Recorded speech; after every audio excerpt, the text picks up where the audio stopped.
Mr. Gonzales from Texas.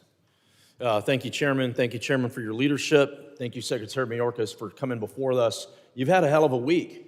I'd say in my district, we've had a hell of a 3 years. I represent 42% of the southern border, over 800 miles, places nobody knew of 3 years ago that are in the news every single day. Eagle Pass, El Paso, Del Rio, Uvalde, Canepa, Hondo, Ozona. You heard from the Tambungas earlier today.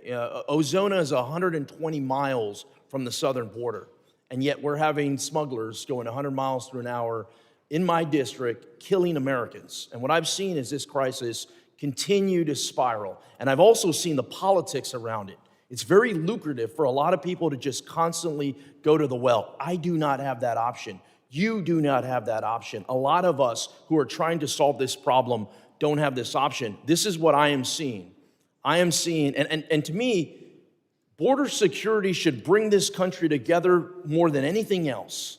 And I want to talk about one thing in particular when I think of border security, because I think this is something we can all agree on. Certainly you and I can. Our children. The children. If we can't agree, we need to protect American children and children that aren't Americans. We can't agree on anything else. And right now, I've got a family that lost a 7-year-old daughter a month ago. I sat with them in Ozona last week. The grandfather, Emilio, served in the Marine Corps. He's an honorable man. He served 20 years in law enforcement. While I'm sitting with him there, his phone goes off, and that's the alarm that he would go pick up his granddaughter. And so this is affecting everybody. On the other side, I see children that aren't American citizens that are abandoned in fields. One Border Patrol agent gave me a story when there was a baby that they came across that was covered in fire ants. Thankfully, they were able to save that baby. I mean, it's just an endless amount. In Canepa, a couple weeks ago, there were some illegal aliens that were found cooked to death. In San Antonio, about a year ago, 53 migrants. Guess whose district that was in? Yeah, my district. 53 migrants found cooked to death. The last administration, Democrats came out and they said, the Trump administration, no more kids in cages.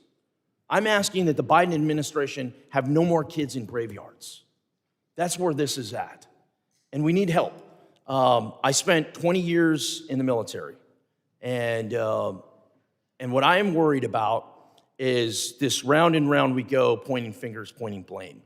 I know you've been in this process a long time. You understand what it takes. You know how to implement some policies that work. I am concerned that the department has lost its way. And I go back to my time in the Navy, where the goal, and I hope the goal for you is the same, the goal was always make the place better than how you found it, and turn it over to your predecessor so they could make the place better for how they found it. What I see right now is it might be time for a change in DHS. And what I would like to look at is what does that change look like? At some point, I don't know how, I don't know when, at some point you will no longer be the DHS secretary and you will move on to something else. I want to see what does the department go from here? How do we strengthen it? How do we get back to making this committee a bipartisan committee that is focused on the DHS, the Department of Homeland Security, being successful?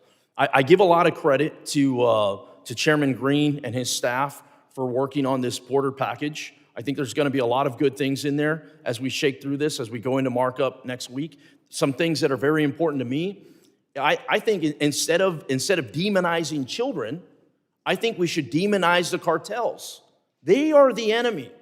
It's not each and us. It's not all of us. The cartels are the enemy. I've been pushing, I will continue to push to label cartels as terrorist organizations.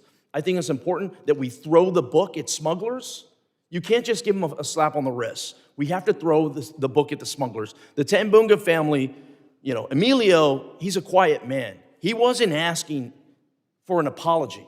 The man doesn't need an apology. You know what the man needs? He needs action. He wants the people that killed his wife and his granddaughter to be held accountable. So I would just ask, I have no questions for you today. You've been very generous working with me on various different things. I would ask that you look internally and you go, whenever your time is expired and it's time for you to move on, that the Department of Homeland Security have a plan to be successful for your predecessor. For that, I yield back.